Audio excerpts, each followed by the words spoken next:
வணக்கம். இன்றைக்கி பாண்டியன் ஸ்டோர் சீரியலில் என்ன நடந்தது அப்படின்னு பார்க்கலாம். இந்த கடையை உசுறு மாதிரி வச்சுருக்க ஒரு பாண்டியன். ஆனால் பாண்டியன் கரெக்டாக வந்துக்கிட்டு இல்லாமல் போகிறாருங்கிறது தான் ரொம்ப கொடுமையான சமாச்சாரம். ஏன்னா பாண்டியனுக்கு லீவ் விட்டிங்களா நீங்கள் அப்படிங்கிற மாதிரி பாண்டியன் கடையில் இல்லாதப்போ தான் எல்லாமே நடக்குது அப்படின்னு காமிக்கிறது ரொம்ப கேவலமாக இருக்குது. அவர் உட்காந்துருக்காரு மிஸ்டர் பழனிவேல் வேலை பார்த்துட்ருக்காரு. அதை தூக்கிக்கிறார் அப்படி பண்ணுறார் இப்படி பண்ணுறாரு. கூட்டமாக இருக்குது, நான் ஜாமான் வாங்கிட்டு இருக்காரு. ஆனால் இவர் கல்லாவில் உட்காந்து ஒரு ஒரு ஒரு சோடா பாட்டில் எடுத்து சோடா குடிச்சு குடிச்சுக்கிட்டு இருக்காரு. எப்படி இதெல்லாம் பொறுத்துக்கிட்டு இருக்காங்க அப்படிங்கிறதே நமக்கு தெரியல.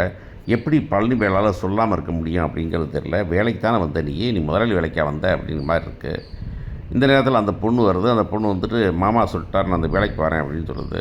மாமா சொல்லிட்டாரா? அப்படிலாம் வரமாட்டாரே, அக்காவே விடமாட்டார் அப்படின்னு. இல்லை மாமா சொல்லிட்டார் அப்படின்னு. மாமா வேலையை போகிறமா, எனக்கும் பேச துணைக்கு ஆள் இல்லைன்னு பார்த்தீங்கன்னா அந்த ஆள் வந்துக்கிறாரு.